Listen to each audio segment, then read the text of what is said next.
Love isn't necessarily luck, but it's a component of strategy, structure, a lot of patience, and consistency. Intimacy is like the drug. It ruins the relationship. That fact. This week on the He's a Guy podcast, we sit down with relationship coach Justin Brito to talk about what it takes to make love last. And I help individuals give them tools to better themselves in their relationship. Accountability without empathy is like abuse. We're unpacking the honesty dilemma and the truths we avoid in love. What's a relationship if I can't be honest? Definitely gonna call you out on your shit. In conflict, I can feel my ego bubbling up. There's something about a female leading that makes us feel less of a man. When I'm in my relationship, it's always in the back of my mind to not mess things up. What does showing up truly mean in a meaningful relationship? Tap in. This episode might just shift how you love. You have to have difficult conversations. Remember, it's a marriage, right? You're getting into a marriage. It's long-term. Why am I worried about all the cookie cutter shit in the beginning? Let's have the difficult shit now, make the memories later down the road. Tap in. Episode 26 of He's a Guy.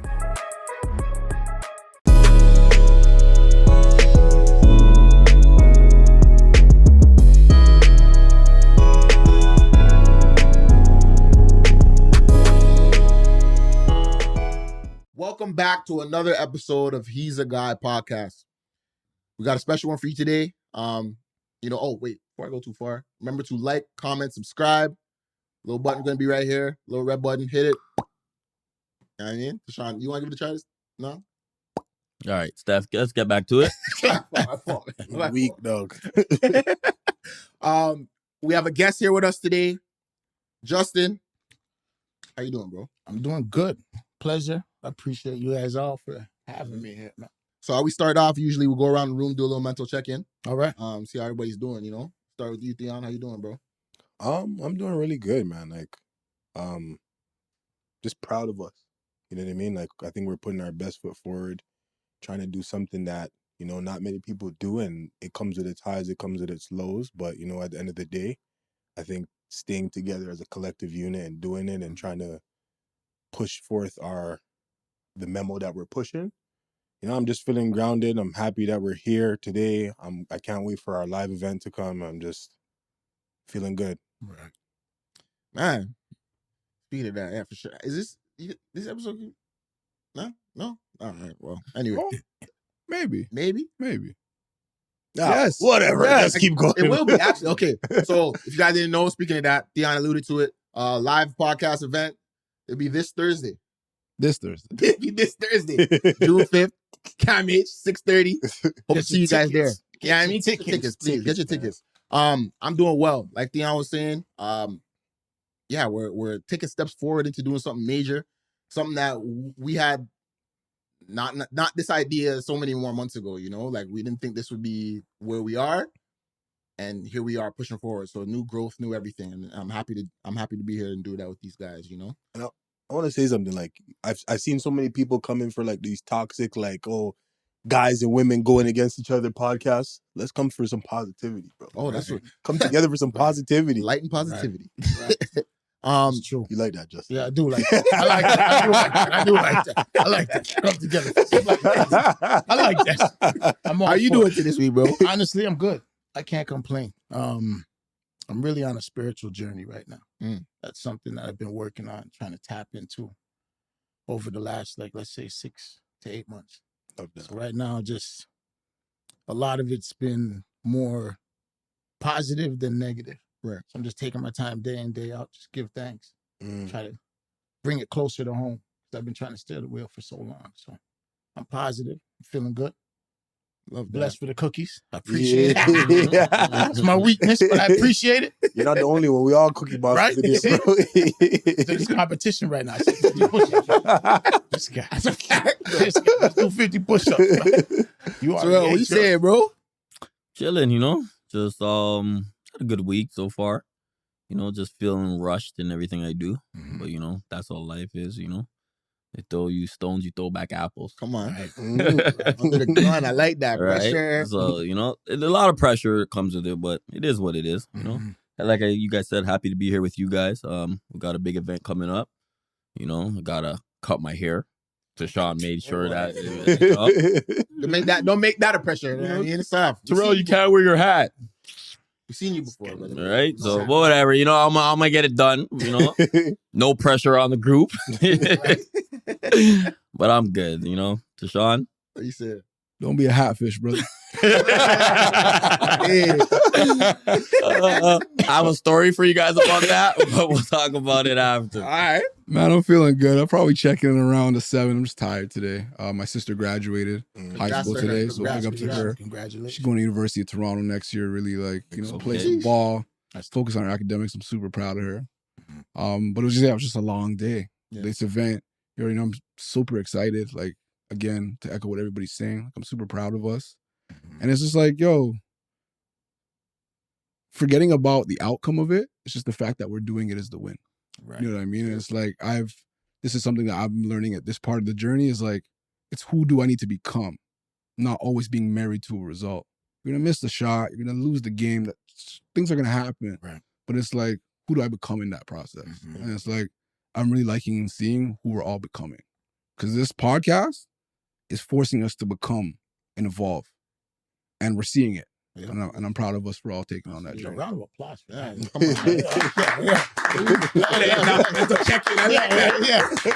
Close that one off. So for this episode today, we're going to talk about how to be within healthy relationships. And we have a special title, Justin, that you have, relationship coach.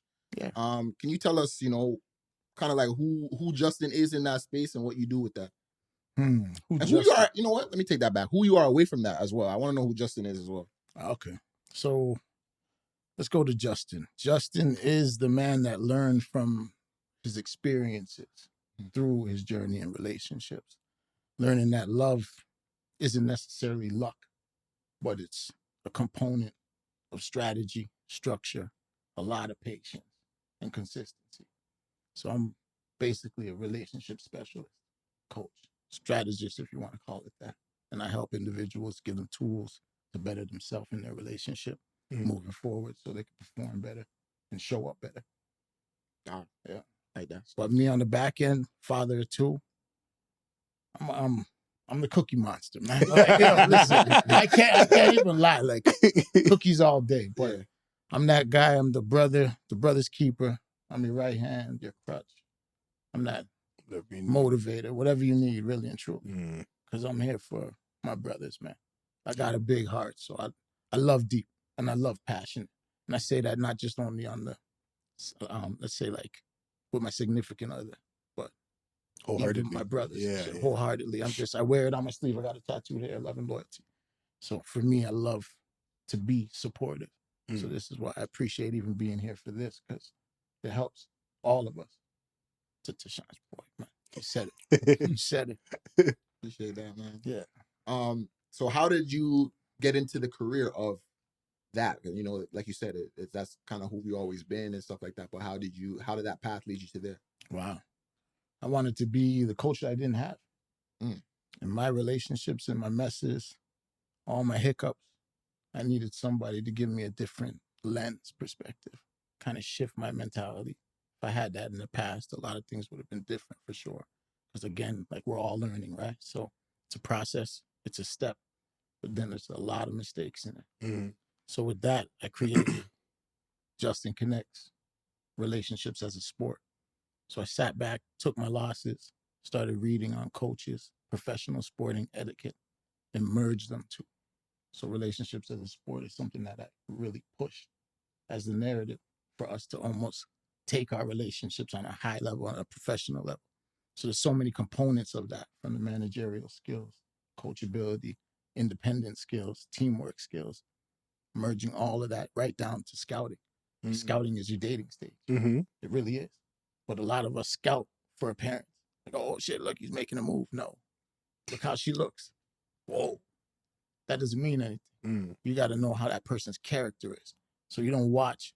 When you look at a coach scouting or a scout scouting a player, they're not just watching for his ability to play on the court or the field. They're looking for what? How he is post-game, what that characteristics like, how he interacts with it. You know what I mean? It says a lot. We don't do that in our relationship. And that's the first step. Sitting down, that dating stage is crucial because you're looking to find someone that could actually blend on your team of one to make the team of two. And then when you add in that managerial component, that's like the top, the GM. But everybody in a relationship has to have that component in your relationship. I'm saying you got to be able to see it, oversee it, and make the call executively. Guess I've been scouting for a while now. Too long. Nah, because when I'm listening to everything you're saying, and I'm like, low-key, we've been scouting. You can, but you're a bad scout. I wouldn't go that far. Think of this though. All right, talk to me. Let's ask this question right now. How long? So let's get into your personal space. Are you in a relationship currently? I'm married. Come on. Come on. So what do you mean you've been scouting for a long time? No, because like that. No, because what I meant by that is that probably came off wrong. So like when we were dating, right, I was scouting, not knowing I was scouting, because I'll put it to you like this, like, so when we were dating, I was like, I want to meet her parents, because okay, now I see where you're going. You see what I'm saying? So like when I'm looking at it as like, I'm gonna see how her parents raised her and how her parents act and how she acts around her parents, because I don't know if she's the one for me, because I don't want to say it's like if her parents are like make her do whatever she wants, or she can say whatever she wants around her parents with no manners. I was like, I don't want this raising my kids. Right, 100%. To add on to that, I always say this: you always tell how someone was raised by the way they raised their children. You can always tell their upbringing. To your point, you're looking to see where the mannerisms are, respect level is, and like the discipline, to see if that's even a mesh for you. So that I applaud you for that, because a lot of people don't just necessarily do that. They just see it and they're like, okay, well, I'm going in this direction. Right. Forget everything that's in the back, but that represents what the children see moving forward. And you have children too? Two? What age?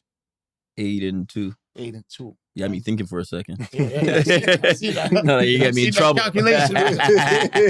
8 and 2. I got a 16-year-old and a 3-year-old. No, okay. 16-year-old and a 3-year-old. So again to that. I love that you broke it down into like a more of a layman's terms and like terms of sports, because like a lot of people, they don't know how to go about it. So I think if like, for example, the basketball world, they hear how you broke it down to that, like when we're playing ball, coaches don't want to come and just see you scoring 100. They want to see you, have you moved the ball, you play defense. And like to add to like what you guys are saying, like when I met my significant other, there was like prerequisites that I was looking for. You said how you are with kids, because necessarily you don't have younger siblings or whatever the case is. How you are with kids, how you are with people, how you are with your family, all these things, like I can mesh into like, okay, yeah, like you're raising my child, or just even somebody that I want to be around all the time, right? Like looks is one thing, but I can't just build a relationship off of looks, because eventually looks fade. Whatever, you might become annoying to me. Like I need to be able to scout in a way that I'm like, okay, I can be around this person 24/7 if need be. And that's true, because that builds right down to the chemistry. So you have to have that chemistry component. There's so many players on teams. I keep going back to the sporting, but there's so many teams that don't have the chemistry. Dennis Rodman and those guys, when they were playing, there was no chemistry, but they had the fundamentals of the game.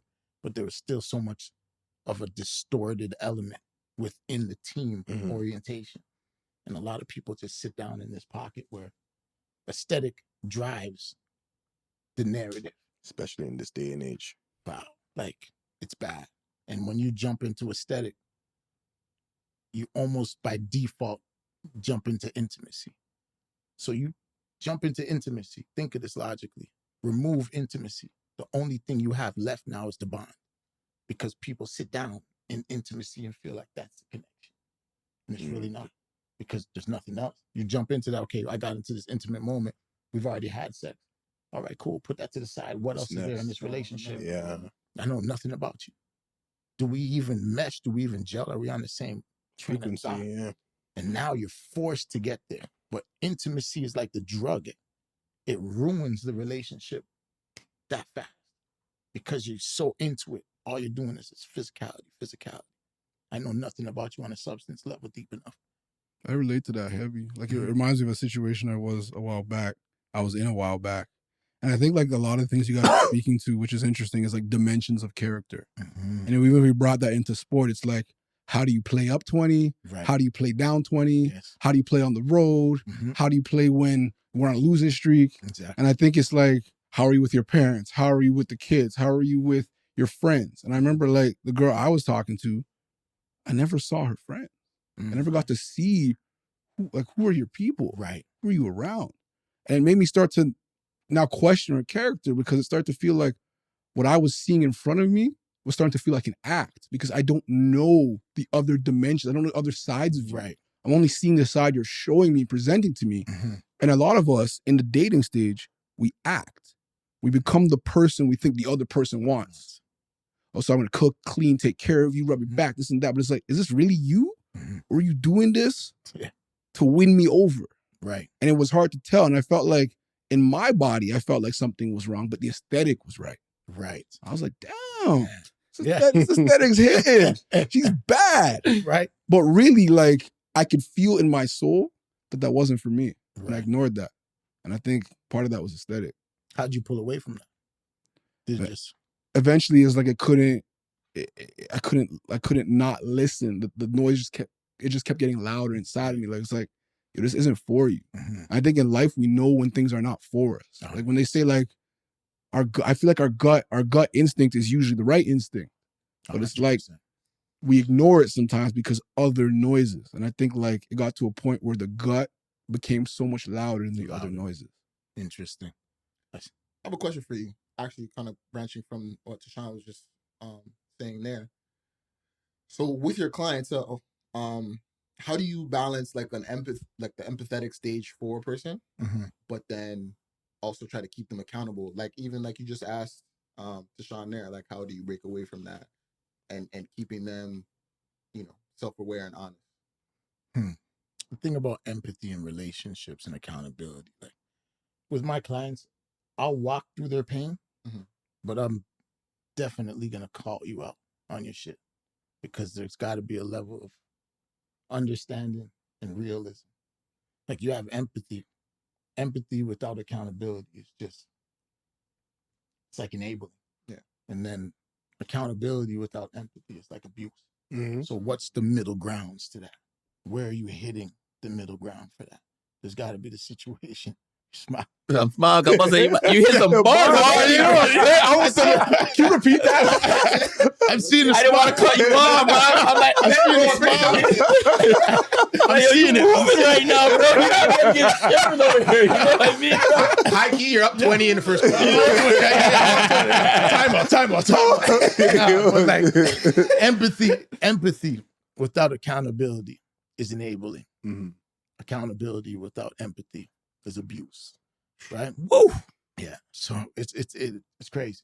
So you have to have, obviously there's a situation, but you have to have the realism on top of it, because you can't get nowhere without being true. And I think a lot of people, when they get into relationships or they're in dispositions, they tend to stray away from hurting the significant other with truth. But what is truth? What's a relationship if I can't be honest? But I have a question now. Do you think everybody can handle the truth? No. No. How do you deliver that? Because I feel like, off of Terrell's question, I feel like that's exactly where I stand in a lot of my relationships. It'll be like, I think as a man, we deal with the logistics of things pretty well. Like we're pretty logical beings, right? Right. Where we understand even if something comes off harsh, we can see the message without feeling the emotion of how it comes across, right? A lot more times than I feel like women will. So that's why we struggle with a lot of the times delivering a message the right way, even though what we're saying is plain and simple. You know what I mean? So yeah, I struggle with the idea of giving all the honesty that I want to give because I'm trying to protect that their feelings with the message. Yeah, right. So, like, okay, so all results are dependent on the approach. So I don't know what your level of communication is like. I'll be honest. I love from a passionate place. So this is where the sports ties into this, with communication and being coachable, but understanding tonality. The coach is yelling at you on the court. He's not yelling at you because you're a shit player. He's yelling because he's seeing something that he wants you to see. So now in the professional sporting element, the player digests that in a positive. He's not sitting there like, why are you talking to me like this right now in front of the crowd? That's not the case. He's hearing it, he's focused, and his job is now to go in and apply it. So when you can have that element of communication between your partner, but not everything is always being digested by tonality, listen to the point. So sometimes you have to be able to deliver it in the way that's going to be comfortable for your significant other. But at the same time, you can't stray away from essentially just telling, hey, how are you? There's a time and place, but there's a tone and there's a decibel level. So to your point, you don't struggle with it. It's just the receiving it. Who's receiving what your message is? And if you're sitting and you're trying to express this to your girl or however it is, and she's not digesting this or he's not digesting it, not to say that pause, but like, you know what I mean? Like, I'm just trying to space. Yeah, we're in a relationship space, right? So, my bad. No, you aggressive, fam. But yo, you have to be able, somebody on there. Yo, no, for real. Exactly, right? I just want to make sure I'm here. I support it all, bro. You know what I mean? How do you? Yeah. But no, back to the point. They got to be able to digest it. Yeah. It's all about the level of communication all the time. And some people they hear tone versus the point. Mm-hmm. And a lot of people, we argue from like the past trauma versus what the initial issue is. So you notice how when you're in relationships and you're arguing or you have a disposition, it strays. It always strays and derails off of what the initial point was. And then you got to double back, scale back. It takes time. It's understanding your partner. It's really communicating and building one-on-one. I think like what you're saying is honestly very true. And I think we've talked about this a few times on this podcast about like honesty and just giving all the information. And I think, no, we have, right? And I think there is like that hesitancy because it's like, how will that information be received? Mm-hmm. And now we're looking at it like we don't want to cross that bridge. Right. So we just keep it to ourselves. Right. And go ahead. What I was saying, yes, you're right. But I don't know if it's so much so that I'm trying to hide info. It's how I deliver said info. So now it's like I can't even give my significant other the real, raw, honest truth the way I would say it to the man. Yeah, say it to the man, for example. Like if I were portrayed like, yo, I'm not gonna lie to you, bro. That pissed me off the other day. Like if I was to say that, it's be like, oh, you know, he's mad. Like it would just be like a missing the point of why I was mad versus, oh, he's just mad, and that'd be it. Right? But I think like what Justin said was tonality, right? Mm-hmm. You might be able to express that specific message to demand them in that direct way. You can deliver that to somebody else in a manner that they can consume that. Right. That can change everything. Mm-hmm. Yeah. Mm-hmm. That's something I'm working on still. Me too. Me too. Every day. Yeah. It's always evolving, right? Every day. Every day. When you love from a passionate place, you care from a passionate place. So it comes off and expresses that way. It's not that. And we're so misunderstood. As men, we're like very misunderstood because we're essentially deep lovers. We're passionate partners. But at that same time, when it comes off hostile, the message is gone. And it's like, why are you talking to me like that? Mm-hmm. And it's not, I'm not trying to talk to you like that, but I need you to hear what I'm saying right now. I'm just hot heat. Just hot heat right now. Yeah. You know what I mean? Like, I need you to hear what I'm saying, but I don't want you to take it from a place where I'm yelling at you like I don't care. Because it defeats the purpose. It's almost a contradiction. Why am I telling you something? I might as well let you go fail and just let you sit there. Go ahead. But I'm telling you because I care. So that's why I say coachability, relationships as a sport, that's how it is in coaching. The coach cares to show you what it is because he's overseeing the court. You got to be a coach. I got to be a coach. You got to be a coach. All of us got to be a coach. And we got to be coachable. How do you talking to me, bro? My question is, Justin, how do we deliver that message to somebody? Because, like, again, like you're breaking it down in basketball terms, and we can understand that. But how do you, to your significant other, how do you deliver that same message? I mean, like, yeah, how? They don't play basketball. Yeah, because you know what I mean. Like, you know what I mean? You're breaking it down, like, and it's always made sense to me. But like the way you're saying it now, right? Like it's clear, right? I get it, right? But my significant other, she never played sports. So it's not, I can be like, listen, the coach talking to you like this because he loves you. She's gonna look at me like, what the fuck are you talking about? What you saying right now? Who'd you get that from? Justin Connection. Fuck that guy. Like, what is this? Yo, give that guy cookies, man. Get him out. Nah, that's a good question. How to break that down to somebody that wouldn't understand like sporting ethics. I think it comes down to, for you and your situation, is really understanding it's your wife or fiance, her language. What's her language like? So what would trigger her if you guys are in a disposition, and how do you delegate, how you navigate speaking to her? Mm-hmm. Because we're not oblivious. We know how to push the button a little bit here. We know how to step on toes. But to understand her and where she's more soft, it's not you adjusting to it. Because again, relationships are commitment. There's a high level of strategy, a lot of structure. So you have to be willing to put those blocks in order. So you just got to work with her, but work honestly to understand her versus trying to understand just what you're trying to convey. Yeah. Would you say, like, and I can't remember which, I was talking to one of the guys about this at one point. It was about like sugarcoating. You feel a certain way, but I don't want to sugarcoat the message. What is the difference, would you say, between like sugarcoating and what you just described? Or is there a difference? Yeah? Or is there a difference?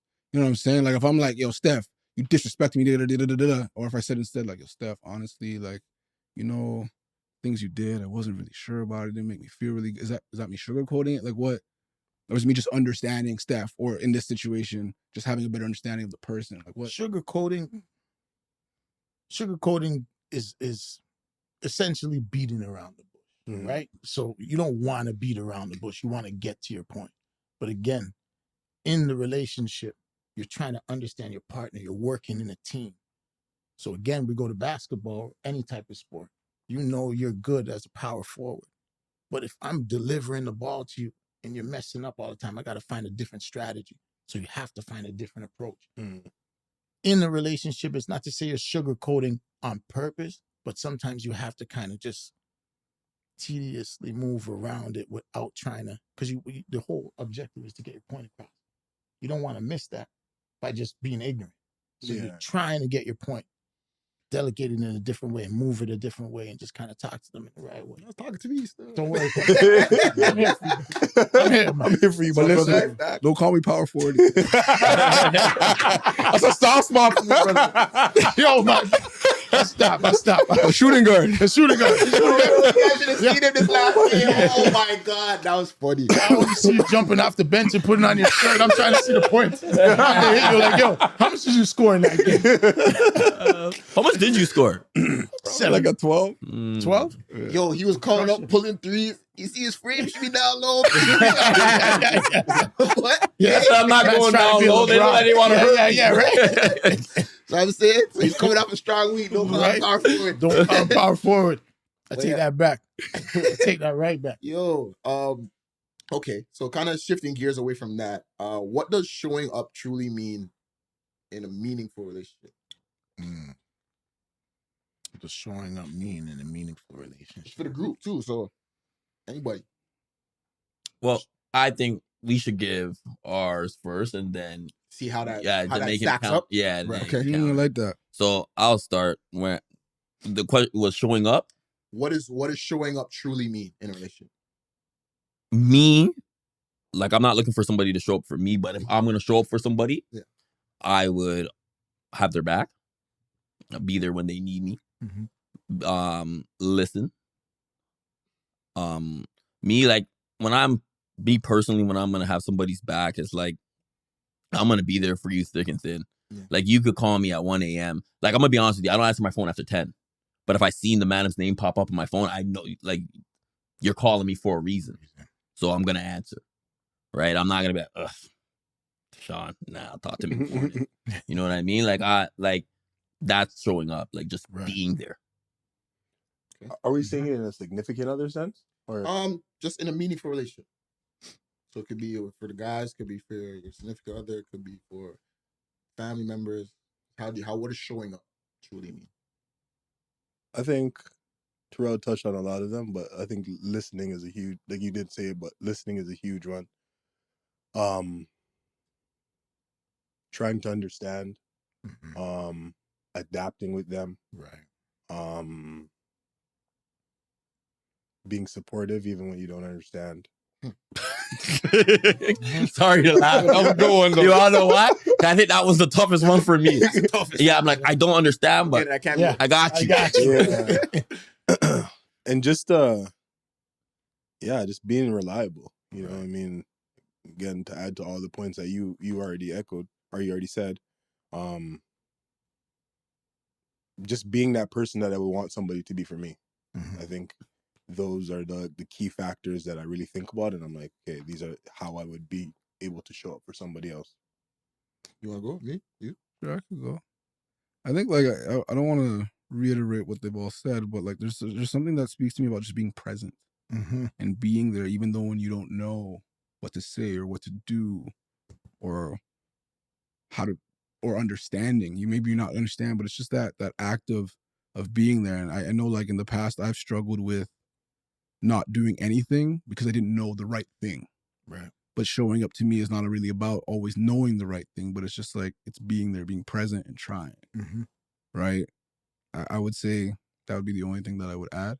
And like seeing the person, like you could see, for example, like if your girl's having a bad day and she's like, I'm good. You could see that something is off. Right. Showing up to me is not just being like, all right, okay, cool.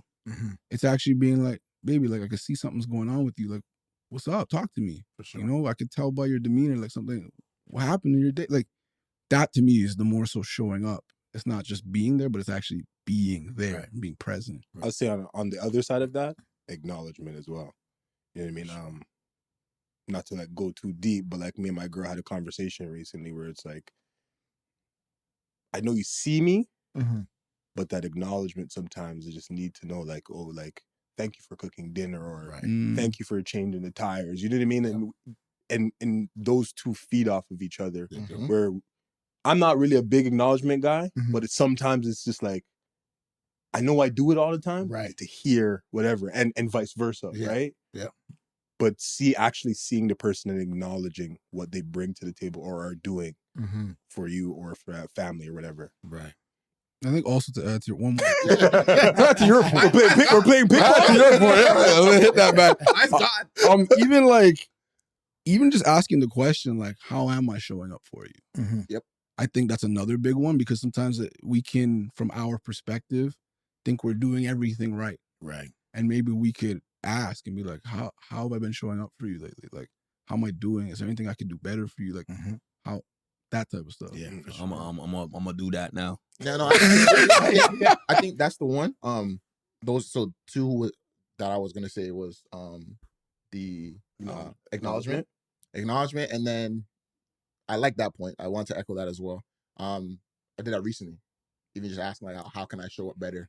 But it's not to a significant other, even just to your parents, to friends. Like, how can I be a better friend? I remember asking that to the situation I had with my homie a while back about, kind of falling out. So even just in those type of situations, recognizing and being self-aware, and that's a part of self-awareness, I think.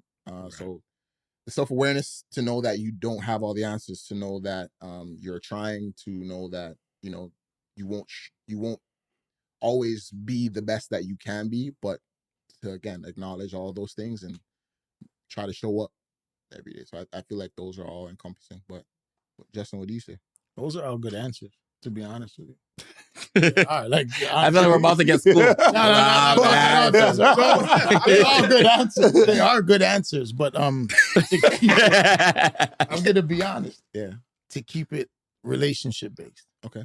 Like we gotta show up healed. Because we love so deep from a broken place. To be real with you. Unlearning. So you have to be in a moment of wanting to be humble enough to learn, to move forward in a difference. You could show up and be present physically there, but emotional intelligence, you could be gone. So you're not even seeing, you can't even read the room properly. You have to want to learn. You have to want to be patient. You're going to have to want to make the mistakes. You got to want to be committed, dedicated, and willing to practice day in, day out.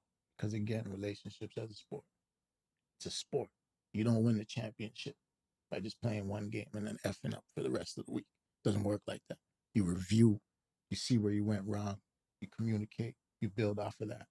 The next day is the next day. It's a new day. But you got to show up committed. You're showing up to the court to play. You're coming to the relationship to play. And a lot of people don't do that. They play house league in relationships. It's the truth. When they feel like coming to the court, feel like coming to the park, fucking, I'm going to play today. But you got to play on a professional level, but show up on a professional level. Everyone looks at Kobe, but what is it? You want to shoot with me in the gym? Like, yo, you better be shooting with me in the gym. And that's not even a joke. You got to be there. So you have to be present. And not just physically present, mentally present. Okay. You know, you do this. You know what I'm saying? But you know some people say they do this? No, you do this. I can tell you do this. I'm in it. What makes it even better, the voice is all smooth. Let me tell y'all. So, like, you gotta, like... Hold on. He delivers it at Rico Suave. Listen. Smooth. You gotta be there. You gotta. I'm there like... I'm not there. Big one thing, like, we all did a really, really good job. I thought, yo, we got him. No, you I knew we didn't have him. No. When we hit him, when I heard the but here we go. Oh, sure. He hit me. I see. You seen it coming out. There we go. Okay, to kind of piggyback off of that, how do we stay emotionally present during conflict or discomfort in a relationship? Again, for the room. Yeah. I think Justin should start. We'll clean up after. We'll clean up after. How to stay emotionally present? What's the question? How do we stay emotionally present during conflict or discomfort in a relationship? That's a good one. I would say very open, transparent, but understanding the difference from, am I trying to win the argument or am I trying to understand and rectify the problem? Because a lot of people, sorry, it's true. Again, talking to me. It's true because we lose ourselves, again, passion. We're deep lovers. But when we're trying to prove a point, sometimes it looks like we're battling position. All that goes out the window. It's all gone out the window. And then it's like, are we now trying to win the argument? And that shouldn't even be like that because, again, relationships as a sport, you can't play like that on the court. You get nowhere. You're just two people bickering back and forth. So what are we trying to do? We're trying to score 2 points right now. Let's run the play. We got to always remember, are we trying to win the argument or are we trying to rectify the situation? That's what I would say. I noticed that, like, being right doesn't really get you anywhere. I haven't seen being right being like, all right, I'm right. And then everything's like, okay, babe. Yeah. It's like, yo, doors are slamming, this and that. Like, just being right has never worked. And I noticed, like, even sometimes in conflict, I could feel my ego bubbling up when someone says something to me about something. I feel there's a voice I feel it in my chest. Like, it's this feeling like, yo, nah, I'm right. I'm gonna be right here right now. Right. And I have to breathe and talk that person off the ledge where it's like, wait a second, it's not about being right. You want to understand, you want to learn. What are they saying? What's the message here? Because when we feel like someone's saying something to us, it can start to feel like an attack. 100%. And when you feel attacked, what are you gonna do? You're gonna defend. Yeah. But if you're defending rather than understanding, you're not really getting anywhere. Can I add on to that quick? We as men, I find, we're never taught like conflict resolution. We struggle with that. Like, listen, we struggle with conflict resolution. We either want to hear our voice, get the point across with no type of, let's say, I don't want to use the term respect, but enough compassion to understand what the other wants to say. And that's just relationships because, like, you're there every day. That's your significant other. You guys are going to buck heads regardless. But to understand how to sit down and have this conversation, you make the joke talking about it smooth. But in my relationship, I'm explosive. And I know that. And I'm trying to work on that.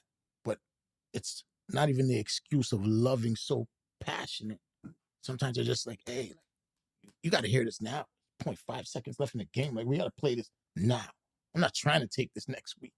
I want it now. So sometimes I got to scale back, talk to myself about it, and change my attitude. You understand what I mean? Because a lot of it has to do with how we really sit down in relationships and try to, like, communication is shit. When we communicate hostile, no matter how you look at it, the second to your point, you feel your ego starts to get bruised. Why is your ego getting bruised? It's not. It's just your pride. Your pride doesn't want to come down, and we don't.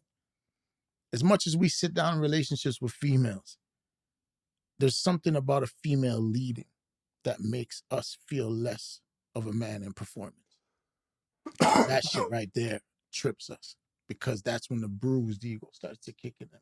Yo, I'm not even listening to you right now. I don't want to listen. I'm just gonna do my own thing. You know what I mean? So that balance is like, this is why I say, until we make healing like the rhythm of our day to day, and instead of reacting, we'll always be loving from a broken place. 100%. I don't even want to go now, though. I was about to say, Steph, next question. I want to go now, bro. Again, I feel like even as well as a listener, I feel like I am. You check out at certain points, obviously, whether it's pride, ego, whatever the case is, because you feel like your point is so much more valuable than what they're trying to say, or their point. So, yeah, it's like, okay, you're not hearing me? All right, conversation's done. But it's like, both of your guys' point, we're not getting anywhere. Yeah. So, for me, conflict resolution has now turned into a situation where, take a couple of days, mull it over. And even for me, I now have, I guess, gained the knowledge and kind of like talk to myself in terms of how serious is this in the grand scheme. Is it something I can get over? And in those couple of days, it's like, okay, if something I can't get over, okay, readdress or address it or whatever the case is. And if it's something that I don't, that's something that I can get over, then it's like, all right, we'll talk about it. Right. No, I want to stay on that point, the can get over it versus can't get over it. I actually want to ask you a question about that, because I feel like I've seen this can get over, can't get over thing play out, where it's like, there's something that you want to address, and then you talk to yourself about it, and you tell yourself, I can get over this. I can get over this. I'm not going to address it. But you're just putting that in But then the something bank. else happens again. You're like, I can get over it. I don't want to address that. And then it's like the I can get over it bucket. It's starting to fill up and up and up. And then one day you snap because you thought you could get over it. Right. But it's like, I think what I'm trying to ask here is like, when is the time of, like what you're saying, I could get over it? Like, are we really over it, or should we actually like address those I could get over it situations? Like, is there like, what is the, like, how, as you see it, what is the way to navigate that? Is the I can get over it actually something I'm really getting over, or is it something I'm just kind of like? Are you asking me or I'm asking maybe both of you. I don't know. I'm asking the room. Okay, well, I mean, speaking personally from my own, it has led sometimes to a toxic space where it's like, now, that's too much. But I feel like that's the point of it, is where I can now start to see what actually bothers me over a period of time. Because then if over a period of time, like you said, if that thing does reappear, it's like, no, if it's bothering me the second time, I don't know if you meant that in terms of it reoccurring or just different something. It could be different things too. Right. It could be she did this one thing, or like, she didn't call me back. Okay, whatever though, I'll get over it. And then you come home and she didn't cook. Oh, okay, I can get over it. And then I can get over it, start stacking up with the different things. To the point where it's like the next thing, you actually don't get over it now, because I get over it, I'll get over it bucket is full of I'll get over it. You kind of get what I'm saying? No, I get what you're saying. Expectation plays a big factor in that too, right? Yeah. How you see things, because what is it they say? Expectation creates a big disappointment on the back end. But like, harbored emotion is like the cancer to relationships. The second you keep stacking it and stacking it and stacking it, you don't address it. I feel everything's like, you can address situations at any time. It's how you go about addressing the situation now is where the fine line draws. Right. So take your time, obviously, because if you're in a heated argument, you need a time to cool down. But addressing the point is never, it doesn't need 24 hours, 48 hours. It's not that deep. That would have to be something like your girl cheated on you and you just broke up. You don't even know what's happening in your world right now. But to address something that's just communication, and the majority of it is communication, it's just sitting down at the round table and sitting down and say, hey, listen, I didn't appreciate this. Don't focus on what somebody did wrong. Focus on How you the feel. rectifying part and how you feel. So, hey, listen, this is how I feel about this. Can we do this the next time? Because I didn't appreciate it. We always focus on this is what you're doing wrong and da-da-da-da-da. Null and void. You just at a standstill. I actually seen a clip on that, like on Instagram, that I wanted to like kind of implement into my relationship. It could have been an act or whatever, but essentially, I know how I am. Like normally, if I'm heated, I kind of get like closed off to myself, don't want to talk. But in the clip, the guy goes to his girl and is like, "Listen, I love you. I know we need some time right now, but let's come back together in a day or in a little bit." And then have the conversation, because it's almost extending that arm now, where it's like like we're diffusing the situation on both sides, and we still have time. Now our last things aren't "I hate you" or "you said this, you said this." The last thing is something that's diffusing the situation and bringing it down, so then it's easier to come to together. Because if we're leaving off and we're heated in the moment, it makes it so much harder, because you're like, oh man, you did that on purpose. You did all that. And it's just going to stay in that. So that's like something I like hearing you speak. That's something I definitely want to implement into my own life, into my relationship. Because like you said, it's communication 9 times out of 10.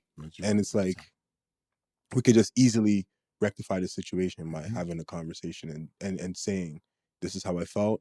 I'm sorry if I made you feel this way. Let's be better next time. Yeah, it's true. And we're all human, right? So our emotions really much so dictate how the ship moves. So it's never going to be a perfect world where we're able just to say, hey, listen, this is what happened. Because sometimes you're vexed. Yeah. 100%. But again, all results are dependent on the approach. And that's the key to everything. No, I appreciate that, because like, now that I'm looking at it, like I don't know if the I'll get over it approach worked for me.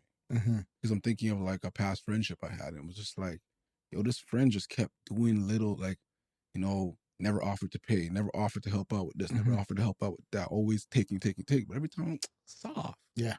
To the point where it's like, it's not soft. It's not done. Soft, yeah. You know what I mean? And it's like, but that one action on its own wasn't enough to be anything. Right. But I kept telling myself I was over it in the other situations till the I'll get over it bottle filled, and now the friendship's done. Yeah. You know what I mean? I know exactly. I know that same situation right now with a friend of mine over something that he just... Actually, I wanted to get into it. Say a smooth voice gonna turn off. Yeah, it's gone. Right away. I just felt it. I was like, as you started talking about that, I was like, And that's the voice got deep. That's the heard the growl. Triggers, man. Yeah, 100%. Yeah, triggers is a lot. Quickly before we transition, I want to say I found a lot of positivity and how to I guess I now want to apply that when you were speaking about expectations, right? And I feel like a lot of us today, I can't speak for everybody obviously, but even for me, we go into situations because they seem nice early on and we don't discuss what our expectations are. And then that leads us down to a point where it's like, yo, you should know. But it's like they didn't know. So it's like on both sides, obviously man and woman, it should be something that it comes to the forefront. We sit down and kind of talk about what our expectations are realistically anyways. Right. Obviously if you're like, yo, no, you need to cook and clean and I'll pay like certain gender roles, cool, whatever, but expectations definitely need to be a discussion. Yeah. That way later down the road, even if minds do change, it's another discussion, but at least everything's on the table. 100%. You know what reminds me of that quote sometimes that frustrates me? The if he wanted to, he would. That quote frustrates me, bro, because it's like, it almost insinuates that I'm a mind reader, that I should know exactly what you want when we haven't had a prior discussion about it. Right. It's not a fair quote. Right. And it's like, I was in a situation where we had to actually dissect that, because I'm like, no, tell me what it is you need. Tell me what it is you like. Tell me what it is you want. So at least now I know, rather than having to do this guesswork. Right. Because I would. if I knew. You know what I mean? So yeah, just to quickly move now. What are ways to communicate? Oh, you know what? I want to start with something that I found really profound about this. Is Tashawn said this on a really, really like early episode of He's a Guy, and he said boundaries are. Go ahead, Tashawn. I remember it in full, but boundaries are the distance at which I can protect. Boundaries are the distance at which I can love you and myself at the same time. So I thought that was super profound, right? So now with going with that, what are ways to communicate boundaries without creating distance or defensiveness? Distance or defensiveness. Speaking, saying what you mean and mean what you say. Speaking on exactly what it is that you want and not just what you actually need. You understand? So you got to be like, we all have boundaries. We could set boundaries, but boundaries are not something that's going to be so detrimental to the relationship. As long as you understand what it is that you want and you put it on the table. And this goes right back to communication and what you were saying too earlier. We just don't know how to convey exactly what we want without it getting misconstrued through the journey of like physicality, the intimacy components, the arguments, etc. We lose it. And then it's like, okay, well, this is what I want you to do. But stay off on that side. No, it has to be, listen, this is how I'm feeling. Try to understand it, to respect it, because I can't tell you your pain. You can't tell me my pain. No one can dissect how someone internalizes pain. So everyone's going to have a different reaction.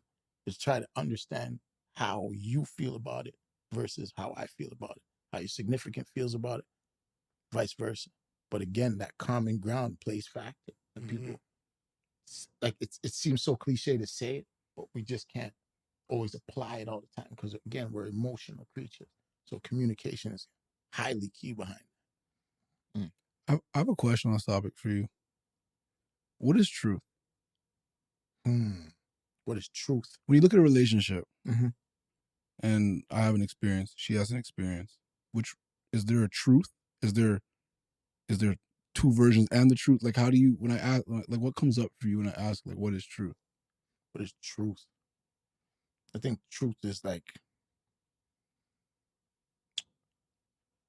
truth to me is honesty, right?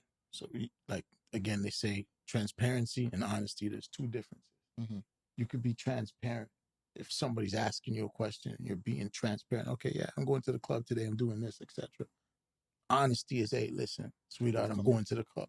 This is what I'm doing, etc., etc. So in regards to your question, like, what is truth? If you guys, it all depends on what the narrative is in that situation. For you, I'm not sure if it's coming from a traumatic place.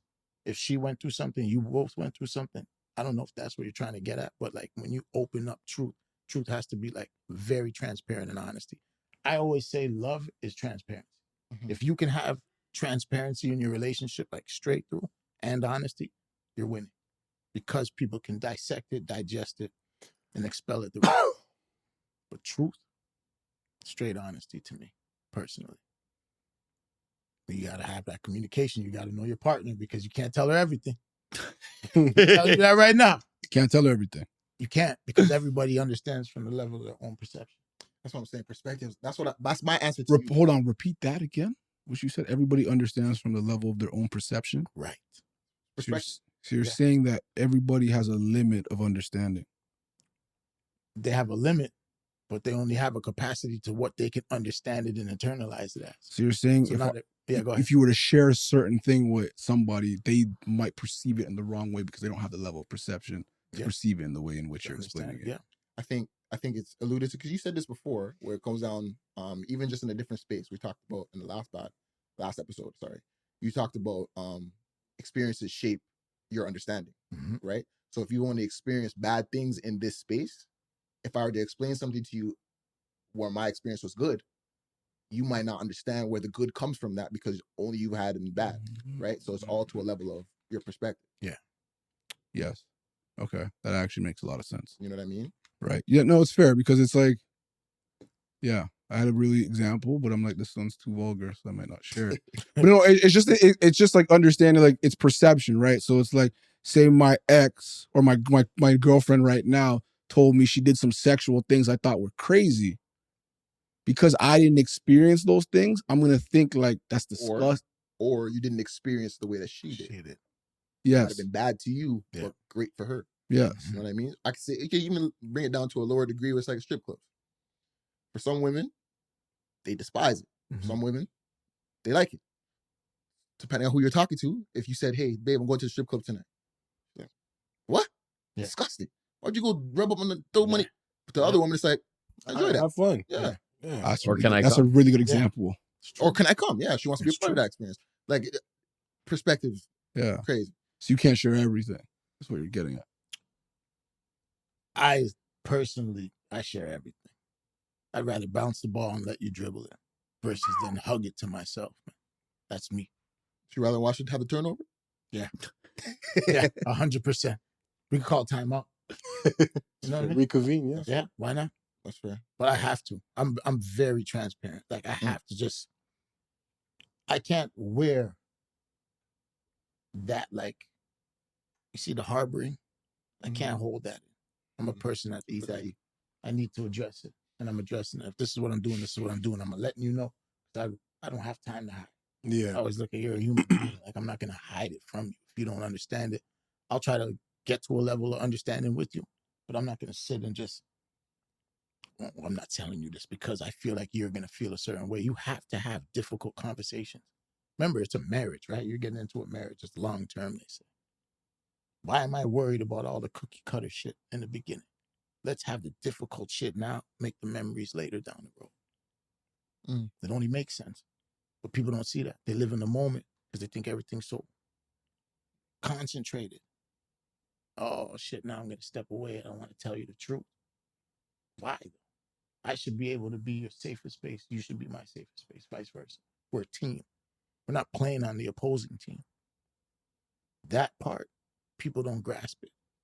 And then when the arguments start, a lot of people argue from trauma. They don't argue from the actual point. They're arguing from a traumatic place. That's the experience that comes in and now levels into the forefront of their relationship. And there's nothing wrong with that. You just have to understand how to navigate that with that individual, how to harness that, how to comfort it, and then rectify it. It's crazy, man. Relationships are nuts, bro. Many nuance for real. Right. So a question for the men. You know what I mean? I don't want to keep it a relationship. Us. for us in here. What are you afraid of when it comes to being fully present or vulnerable in your relationships? What are you afraid of? I think my fear was always like looking weak, offending the other person, just knowing that like what I said can't be taken back, so it could be used against me in the future.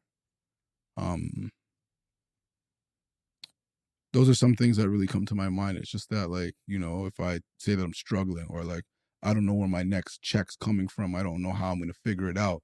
Right. It's like I'm now putting a worry on you that will make me look weak. And now you're looking at like, oh, this guy's not who I thought he was. Yeah. Right. You know what I mean? It's like me losing my identity. I would say maybe that, or maybe me saying a feeling like I feel something is, you know, there's, I don't know, something I'm not enjoying about her right now. You know? And I don't want to say it because it's like, it could be offensive. You know what I mean? So it's like, absolutely. Yeah. I don't like the way like you're doing something with me in bed. Like, I don't want to say that because it's like, nah, it's like you're going to take it the wrong way. And I'm like, oh shoot, like. You're safeguarding her without right. There yet. Yeah, because I say it, now you're looking at it like, oh wow, like that's how you feel? And it's like, no, I'm just trying to, and now it becomes a bigger thing. So it's like, I think those are a lot of the ways I see me not wanting to be vulnerable. Likewise.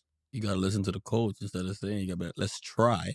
Right. That's a fact though. Focus on the result. Yeah. Right? Focus on like, you know, we can try it. This something. Let's try this thing. Let's try that thing. But it's like, it does take that carefully crafting of like what you want, what's not working, what you want, and like how to communicate that. And you really have to sometimes like take the time to actually think through that. And sometimes when we think about it, it gets so uncomfortable. You're like, no, I'm not even gonna deal with it. It's not that deep. I relate with a lot of what you're saying.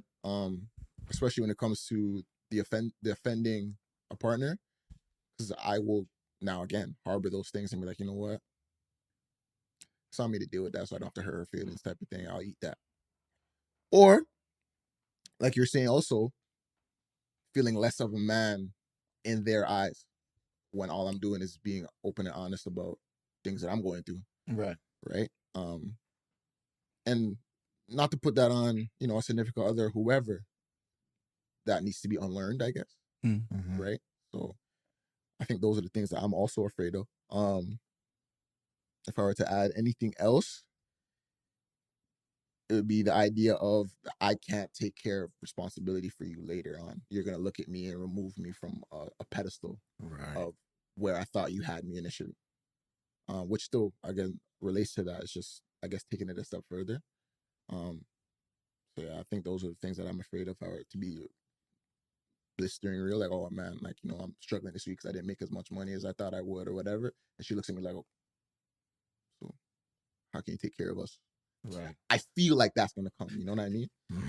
Well, you laugh, but I feel like you feel that. No, God, I feel your face where you're like, so like, yeah, like I thought you were about to say, so what does it do with me? Yeah, like, but I feel like some of that too. To be honest, like, okay, so are you be able to handle us going forward or what? Like, well, I still need to do my nails and my hair next week. Yep. So, damn, do I lose you in this? Like, all those things come to forefront, even though they might be an over dramatic play on what exactly is taking place, but overthought for me.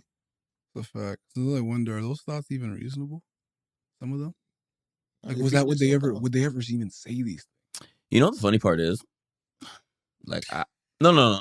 Like, so I'm listening to both of you guys talking. It's like, I think we all have those fears, right? Like being the provider, and then one day saying like, yo, like work was slow, like, you know, babes, like, I don't know what we're gonna do next week or whatever, and like, you know, like in your mind, you're like, oh, you know, she's gonna think less of a man of me. But I'll give you guys an example, because like the last couple of weeks at work have been slow, but it's starting to pick up now. And you know, you obviously see certain things. And my wife came to me, she's like, you know, if you have anything to tell me, you could let me know. And you're like you guys said, that ego, that pride in you, you won't say it, but they know. They know, you know, and you're not saying anything. And then she's like, well, if you need help with anything, or, you know, she's like, I'm always here to talk to. You can open up, you can tell me things. And I'm like, nah. you know what I mean? Not ready right now. That's what I go with. I'm like, my pride, I'm gonna figure this out. You know who I am? Yeah. I'm Terrell Murray. I'll figure this out. But it's like, oh, nah, babes, I need your help right now. I'm drowning. Fight for my life out here. That's shit, though. I like that shit. But that's what it is. Like, it goes back to being honest, and they know. Believe it or not, you guys, they know, you know, but they just want you to tell them. They want you to open up. But like you said, we're kind of scared. Like, we'll go back to Deshaun, like, it'll be throwback in your face. Like, you know, when are you going to think less of me? Right. But I personally, if I'm seeing her reaction, not me telling her, they don't think less of you. They actually, if they do love you, they want to help you. 100%. 100%. I'd say for me is the pressures of like generational curses. I think because I wasn't, not to say I wasn't raised on love, but I didn't see that in the forefront of my everyday. Right. When I'm in my relationship, it's always in the back of my mind to not mess things up and fall into that generational curse. So it's like a huge fear of mine, like to always get things right. But in times when you're trying to get things right and make it perfect, is kind of when you drop the ball, because there's no perfect. 100%. You know what I mean? And yeah, it's just one of those things that I think about all the time. Okay, don't drop the ball. Right. Make sure you're showing up, making sure you're providing, doing all these things. But I mean, like to bring in everything you guys said, it's just that sometimes I feel like I'm drowning because I'm putting all these pressures on myself to make sure that I don't fall into that generational curse, whether it's being a single father or, you know, breaking up my household or, you know what I mean, being a deadbeat. All these things just come together and just manifest in my mind every single day. So I'd say that's like a fear that I definitely have. Appreciate that, bro. Comes to being in relationships. Thank you for opening up, Dion. Stop trying to get in my clip, bro. That clip was hot. That was his time, man. I heard the music clip. Said I all heard the music. That's just right. I actually wasn't trying to get in your clip. I'm just joking. I'm just joking. I know Fruity did it to you. Oh my goodness. That's real. Wow. Okay. What's one thing we can do differently to improve how we show up for others and show up for yourself? One thing we could do different. I want to start real quick. Yeah. I think just even listening to just for the short period of time that we have, leading with honesty. Leading with honesty, and honestly, the application of better strategizing of how I can open up about things that do bother me, or open up with how to lead conversation, or yeah, I think that's what I would say, and that would even better help myself going forward in other areas, right? So it's not like, because in other areas I feel like a lot of us could speak, like we don't take a lot of bullshit, we don't take a lot of situations lightly. We're assertive in a lot of different areas, but then when it comes to dealing with relationships, especially with significant others, as men, will shell up, or will, revert back to a space of harboring a lot of things, and we don't do that in other areas. We're very open and assertive. So I think that's one thing I can do for me. I would go ahead. Still, Justin's showing up healed. Yeah, showing up healed is big. Yeah. Working on yourself, because I can't pour from an empty cup, right? No, I can't show up for somebody if I didn't even show up for myself. Working on my stuff, whether it's going to therapy and, like you said, learning like who I am to the core before I'm trying to learn somebody else. Because if I don't know who I am, what's the point of learning somebody else? Exactly. Like who am I? Who's Theon at the core, right? So that's definitely showing up healed. I think I'll echo a little bit about what Steph said.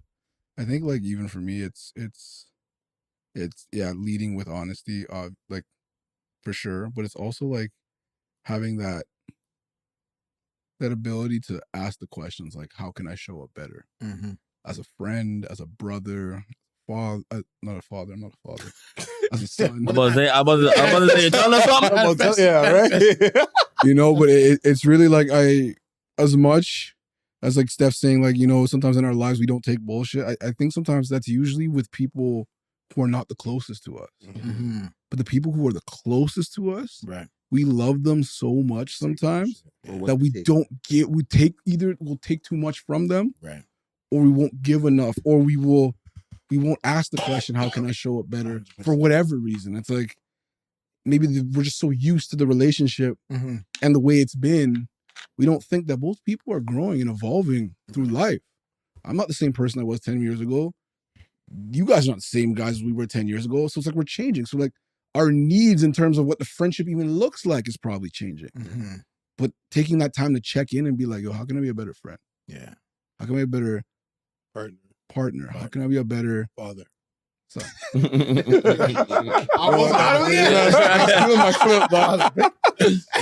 but it's really that for me. Nah, I like that. Can you repeat the question? Yeah, for sure, brother. How do we show up? What's the one thing that we can do differently to improve how you show up for others and for yourself? I got that.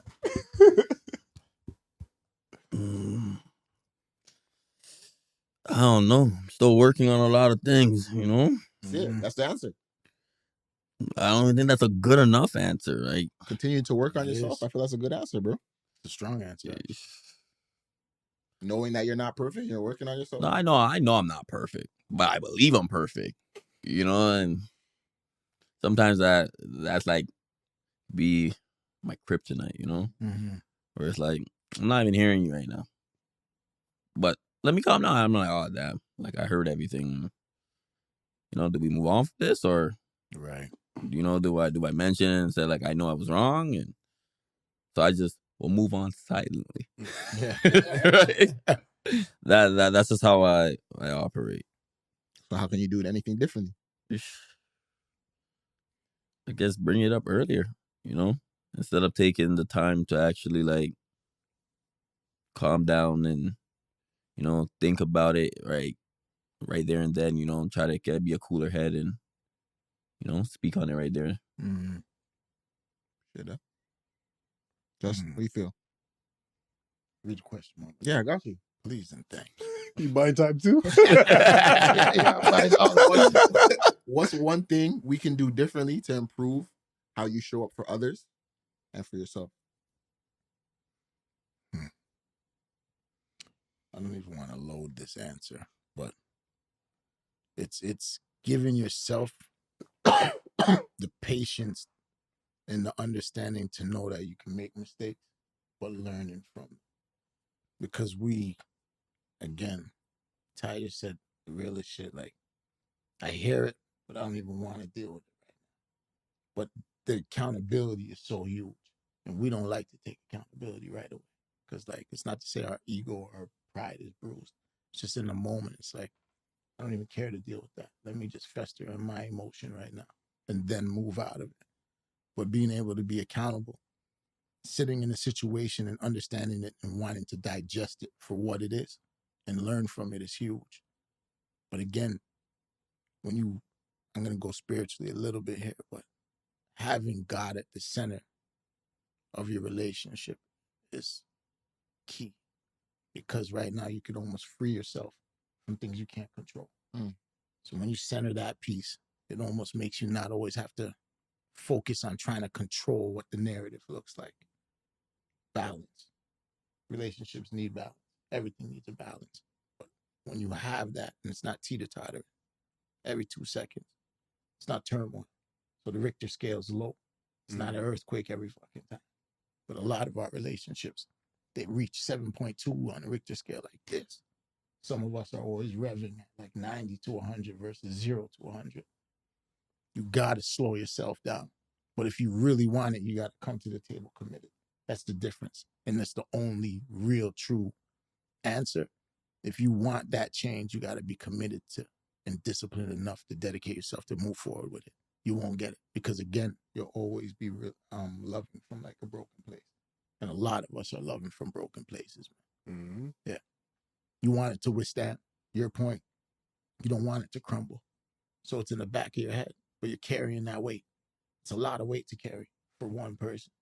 And emotionally, it's like you need to perform at a high level. So you put your expectation already to the top.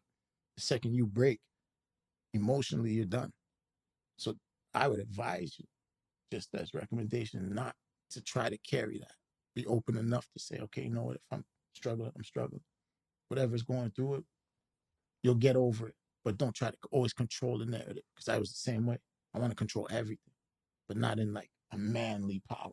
It's not about that shit. It's just the nature of who we are. Yeah. You know what I mean? And there's so much that we could add on to that shit. But at the same time, it's like, as men, we struggle to literally be as transparent as we want. We'll be transparent here, but we're not transparent. You get every single one of our girls and shit, we see a whole different dude. It's a whole different.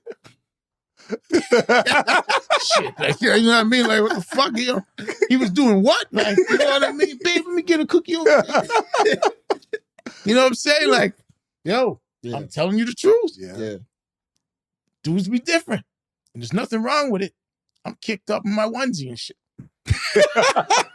Like, babe, let me snuggle with you. Like, you know what I mean? Like, I'm there, bro, but you got to be honest with yourself, bro. Yeah. That's just it. Bro, I appreciate that. Yeah, man.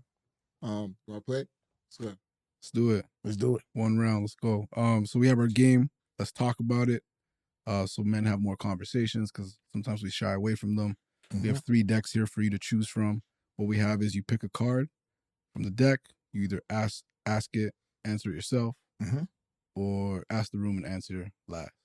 White is the small surface, blue is medium, and black is the deepest one. Deep is good. Pick that right now.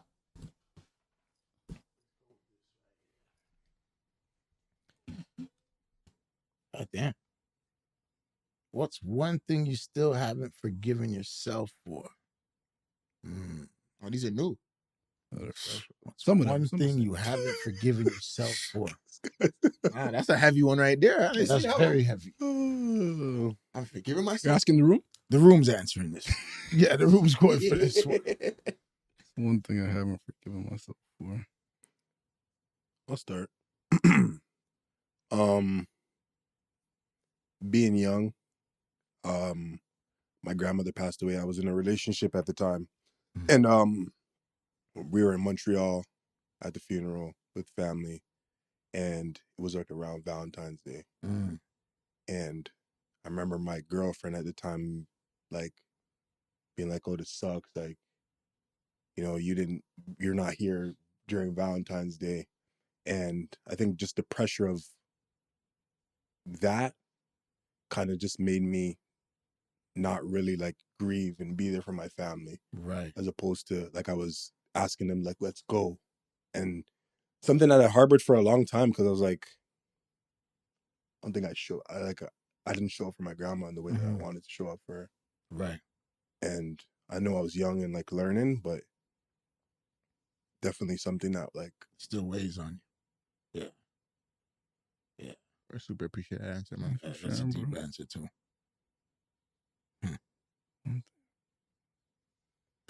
Well, one thing I haven't forgiven myself for was nothing too crazy, nothing too deep. It was when I got into Laurentian University. Like, it's funny, Tashawn signed me up to go to school. And when I remember when I got the letter saying they accepted me, I'm in, whatever, I'm like, yeah, I'm not going. I don't know why. I just said, yeah, I'm not going. And I'm like, later on when I look back at it, I'm like, I should have went to university. I should have went to school. That's just one thing. Damn. You for sharing that. Wait, that's some good answers, bro. Thank you for sharing that, bro. Thank you, bro. I think I lied to Tashawn too. He's like, you get the letter? Yep. Nah, I didn't even get it yet. Right.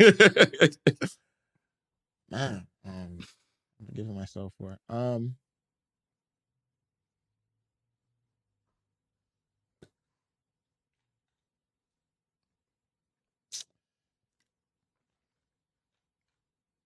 could say this, I guess, for both of my grandparents, just while they were here. You know what? I say family, regardless. I put a lot of things in front of kind of just being there. I always have the idea of I'll see you again. It's no worries. Like, it didn't work out this time. It's cool. I'll check you again. Right. Was going to check my dad.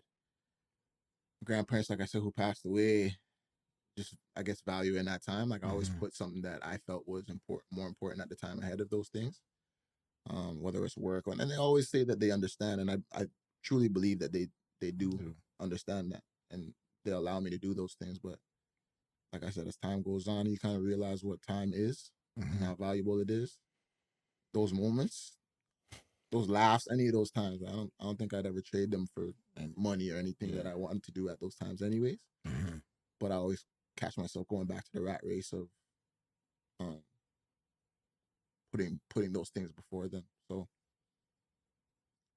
still trying to work through those things, but yeah, just I don't know if I'd ever forgive myself for them, but yeah, I think those.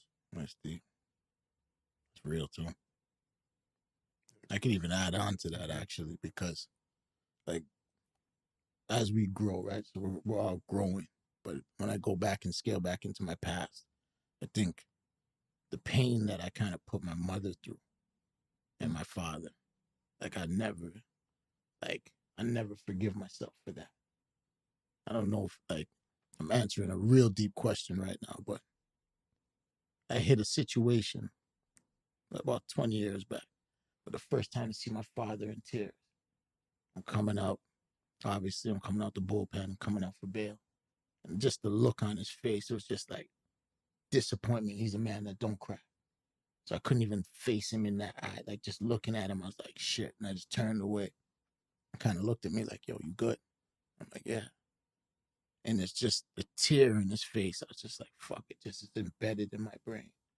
And it's like, when I look at my mom, I'm just like, shit, like, here's my mother. And I put her to make her feel so,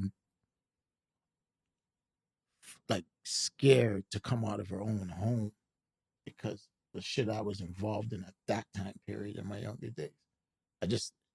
my whole goal now is just to do better for them and to really reach that place where they feel proud. Where I am now, and they're proud as shit, but I've never forgave myself. I've never forgiven myself for that because life is so short. It's like I feel like I created certain stresses on them for no reason, and those are through my product of being product of your choices. You know what I mean? Thank you for sharing that, man. Appreciate that, man. As I sit here reflecting, there's a few things I've never forgiven myself for. Deep.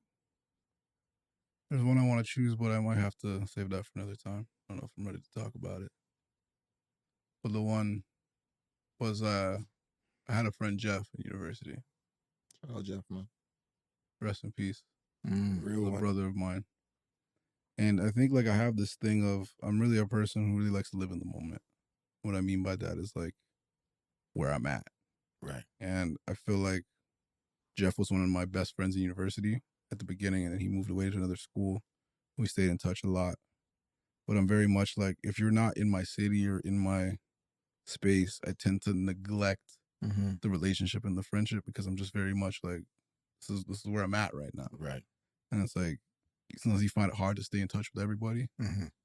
But I feel like, you know, he reached out to me a couple times and I kind of like, I feel like brushed him off. And not in a bad way. It was just like, I was just caught up doing what I was doing. He eventually passed away in a motorcycle accident. And it was just like, in my head, I was just like, I'm always going to see it. Right. You know, like when I'm back, I'll link up with him. Yeah.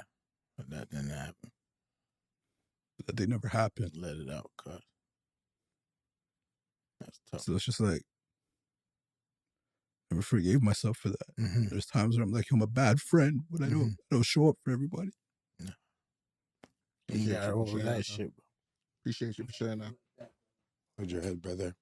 Appreciate you. Real talk, I gotta forgive myself because I just did the best I could with what I had. And all of us knew Jeff in the room, brother. Right. Jeff never took none of that personal, brother. That's it, man. Appreciate you for sharing that, dog. 100%, man. Quickly transition. Who picked this card, man? You